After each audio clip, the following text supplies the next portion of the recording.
Salut à tous, bienvenue sur la chaîne de Raptor Tech. Aujourd'hui, on se retrouve pour vous présenter le VMP2 de chez Works, une réplique type GBBR à gaz. On embarque. Au niveau de la boîte, rien de spécial. On voit la réplique, la marque, le modèle, donc le VMP2D. Je vous mettrai les différents modèles qui existent. Vous pourrez voir. Dans la boîte, on retrouve le petit mode d'emploi en français et en anglais. Rien de spécial. On a ensuite un petit kit avec un deuxième nozzle, c'est le même que celui qui est fourni avec la réplique. Donc le nozzle rouge, environ 2 joules, et vous aurez d'autres couleurs, bleu clair, peut-être un vert si je dis pas de bêtises, qui pourront, vous pourrez régler la puissance. Pour le moment, il n'y a pas de N-Pass qui existe pour cette réplique. On verra s'il y a des options qui pourront sortir. Et un petit kit de joint pour réparer votre mag. Le petit patch, rien de spécial, ainsi qu'un seul mag qui est livré avec ce modèle-ci en format court. Il existe un modèle plus long que vous pourrez avoir sur les autres modèles. Je vous mettrai aussi en fonction des couleurs, des modèles que vous pourrez voir. Ensuite, on a la réplique qui est bien emballée et protégée. La voici en couleur tan, un tan assez foncé. Vous aurez aussi la couleur gris, noir, donc aussi dans différents modèles avec le garde-main qui peut changer et la crosse. Au niveau de la réplique en elle-même, c'est une réplique qui est totalement ambidextre. Donc vous aurez le sélecteur semi ou safe qui sera de chaque côté. Sur les autres modèles, vous aurez aussi le mode rafale qui pour moi n'était pas intéressant du fait que c'est une réplique type DMR à 2 joules. Pas intéressant d'avoir du rafale. Le bouton pour éjecter le mag ici, là, on ne le retrouvera pas de l'autre côté, mais du fait qu'il est dessous, ça dérange pas. Le bouton pour relâcher la culasse, pareil, de chaque côté, le même, ainsi que la poignée de charge que vous pourrez visser soit de ce côté ou de ce côté, donc totalement ambidextre. Au niveau de la réplique, on a donc la crosse, le corps et le garde-main en polymère, ce qui lui donnera l'avantage d'être très légère, comparé si vous avez de l'alu ou d'autres matériaux qui sont vite beaucoup plus lourds. Pour moi, c'est pas quelque chose qui est impactant au niveau de la qualité, du fait que le corps ainsi que le canon, le bloc détente, le tube de crosse est en métal. Au niveau du modèle, c'est donc le VMP2D. Donc le 2D, c'est pour ce modèle-ci. Le VMP, c'est pour Works Modular Platform, ce qui veut dire qu'au niveau du garde-main, de la crosse et de la poignée, vous pourrez mettre tout du type M4. Donc là, on a une fixation type M4 pour le garde-main. Ici, on a un tube de crosse, donc vous pourrez mettre n'importe quel type de crosse M4. Et là, on a une poignée type GBBR. Donc, vous pourrez sans autre modifier cette réplique avec des pièces du marché, sans aucune adaptation ou modification particulière. Au niveau de la réplique, on a donc le chargeur qui s'insère tout simplement comme ça. Avec le bouton d'éjection, vous pouvez l'enlever sans problème. Une fois inséré, avec la poignée de charge, on pourra avoir le nozzle qui est rouge. Comme je l'expliquais, on a donc tout qui est ambidextre. Vous pourrez sans autre revenir à ce niveau-là. Semi. Le kick est pas très impressionnant, mais on a quand même un petit kick assez sympa. Ça dépendra aussi du gaz que vous allez utiliser. Un gaz bien puissant, je pense, pourra donner un kick assez fun. Mais pour moi, c'est pas, on est très loin d'une réplique type GBBR ou autre. Au niveau du bloc hop-up, on a donc le TDC qui est fourni d'origine avec cette petite molette. Vous aurez des crans assez facilement audibles. Pour moi, un petit point négatif, à voir si dans le temps il sort des pièces d'amélioration. En fait, le TDC est juste une tige qui vient appuyer directement sur le joint, donc pas terrible au niveau, on n'a pas un appui large et long pour donner le meilleur effet possible à la bille. Par contre, d'origine, ils sont livrés avec un joint type Maple Leaf, donc vraiment bien au niveau de l'appui, mais malheureusement dommage du fait que le TDC n'a pas un appui adapté à ça. Petite particularité de cette réplique chez Works, ils ont fait un canon interne avec un pas de vis. Je vous mettrai une photo en encadré pour vous montrer un peu le principe de ce qu'ils ont fait. On a donc une partie qui est fixe, qui sera sur votre bloc hop-up, et tout le reste sur le long de la réplique sera un bout de canon qui viendra se visser sur le canon. Donc pour moi, personnellement, pas du tout fan.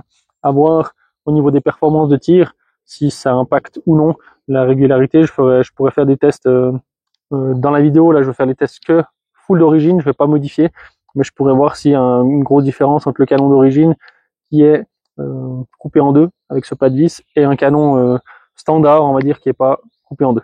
On va donc mettre du gaz, des billes, une lunette dessus pour faire un petit peu 2-3 tests de tir à 30 mètres, et je vais aussi placer une cible type IPSC, donc ça fait à peu près la taille d'un buste humain, à peut-être 50-60 mètres, voir si on arrive à toucher cette cible avec du gaz donc en 150 PSI de chez Airsoft Entrepôt. Je suis passé au chrony sur un mag complet, on passe de 1,9 à 2 joules, on a une moyenne à ce niveau-là, donc pas de gros écarts. Donc pour moi ça reste correct pour du GBBR. Au niveau du chargement, le système est assez bien fait, on pourra sans souci mettre le BB loader depuis le dessus.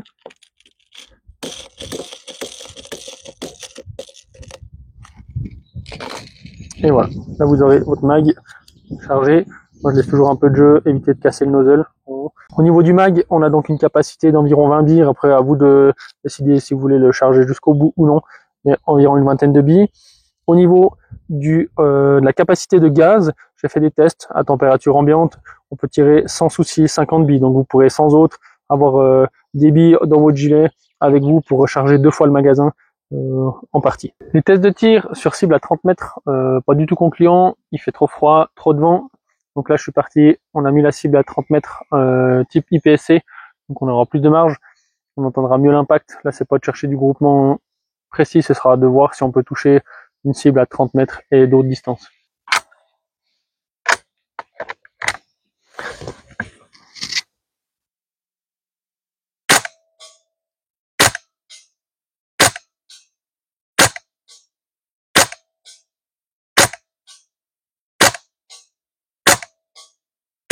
Voilà, donc on a tiré une dizaine de billes à 30 mètres sur une cible type IPSC. Aucun souci de toucher la cible. On va essayer, on va passer directement à 50 mètres pour voir si on a vraiment quelque chose d'intéressant pour tirer plus loin que 30 mètres. Voilà, j'ai fait quelques tests avec de la bille en 0,30. Pour moi, la bille est beaucoup trop légère, donc je suis passé sur de la 0,40 pour voir si on arrive un petit peu mieux à toucher à 50 mètres. On a quand même pas mal de billes folles qui partent un peu à gauche, à droite, en haut, en bas. Est-ce que c'est le joint qui est trop neuf? Je pense pas quand même, parce que c'est rare que j'ai ça sur des répliques. Le canon, pareil, à voir si je vais pas faire des tests en changeant le canon.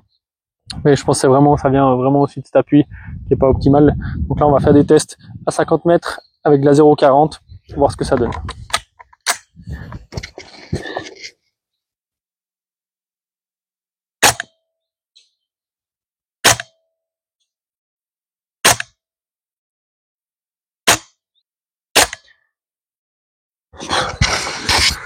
Voilà, donc c'est pareil, j'essaye de viser un peu plus haut, un peu plus bas. Une fois la bille elle monte, une fois la bille elle descend.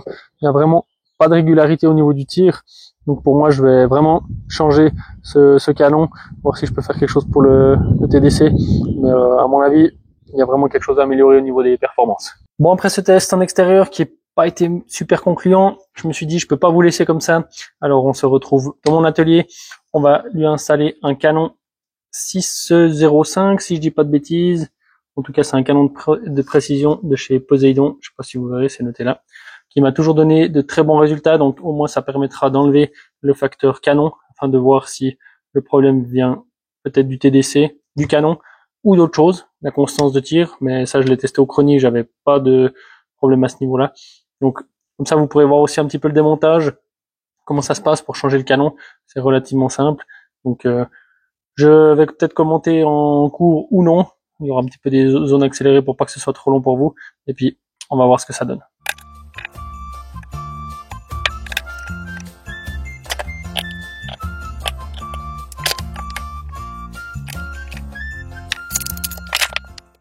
Donc, comme je vous l'expliquais, c'est une base type M4. Donc là, vous pourrez mettre tout type de garde-main que vous aurez envie qui sont adaptés à ça, ou alors changer carrément la pièce pour d'autres garde-main.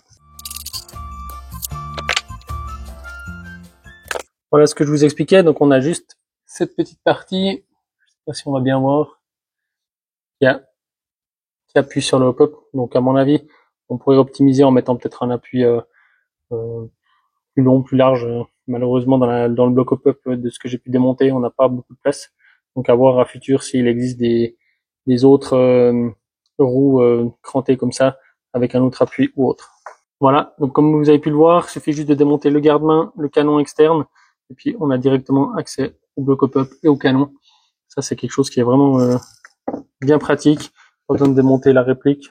Je vous en parlais lors de la review, on a ce canon en deux parties, on voit ici une réponse. Donc ici, vous pourrez le démonter. Et là on voit bien qu'on a,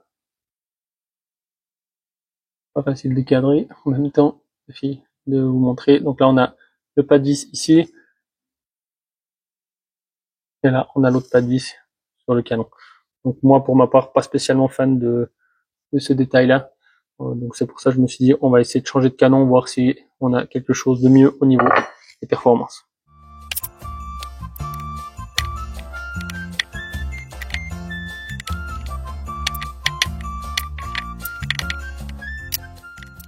Voilà, donc le bloc pop-up est maintenu par 4 vis, ce qui fait qu'on a quand même un bon appui pour maintenir tout le bloc, le joint à l'intérieur. Ça je trouve c'est assez bien foutu. Une fois qu'on ouvre, on a ici deux petits joints qu'il faudra bien mettre en place lorsque vous ouvrez. On voit qu'on a les deux rainures qui sont assez qui sont usinées dans le, pas usinées, mais qui sont moulées dans le bloc en métal.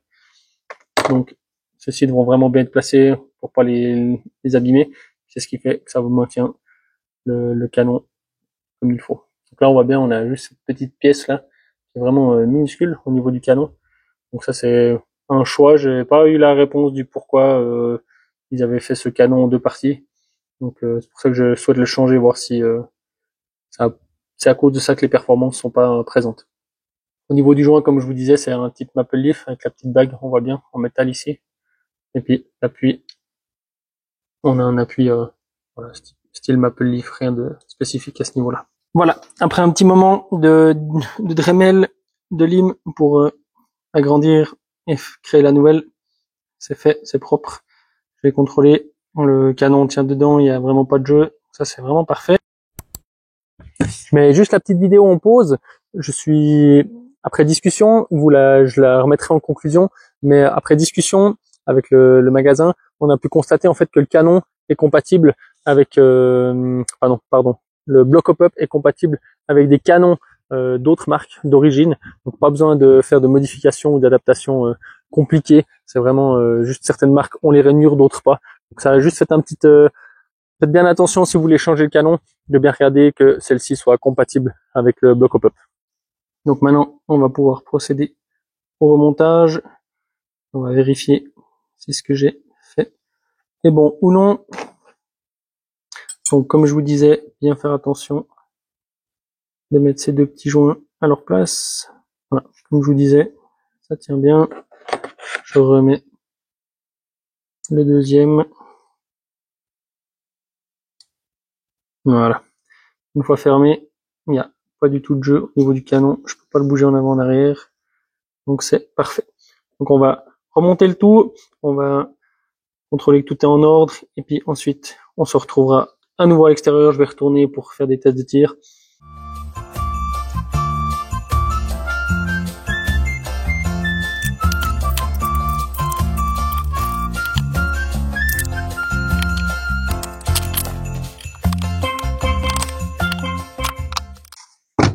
Voilà, j'ai remonté le tout. On se retrouve en extérieur pour faire le test. Puis on verra les résultats de tout ça. Après ce petit épisode dans mon atelier, on se retrouve à nouveau en extérieur. Cette fois, j'ai pu changer le canon. J'ai déjà fait quelques tests. Vous allez pouvoir découvrir avec moi ce que ça vaut. Là, j'ai mis une cible à 50 mètres, taille de buste. Donc là, on est vraiment sur une distance qui est intéressante. Et on va voir ce que ça donne.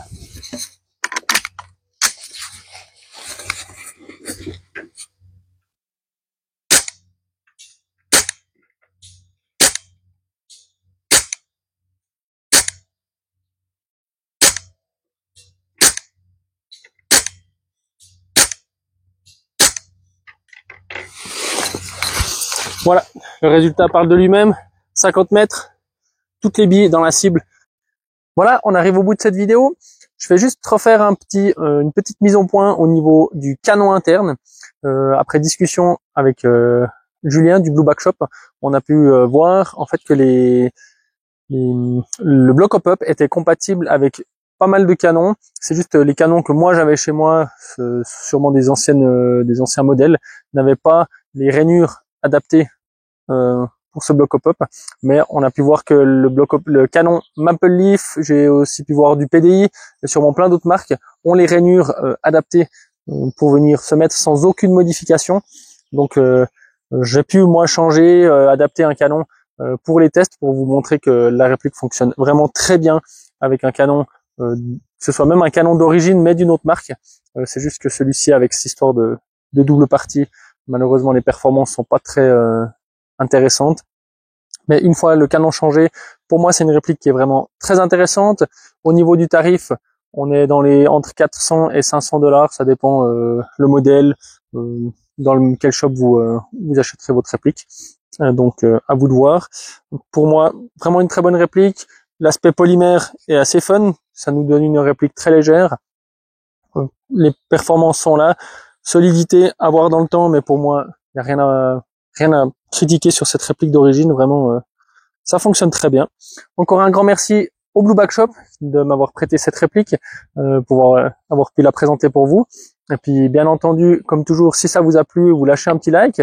N'oubliez pas de vous abonner. Et puis, à la prochaine pour une nouvelle vidéo.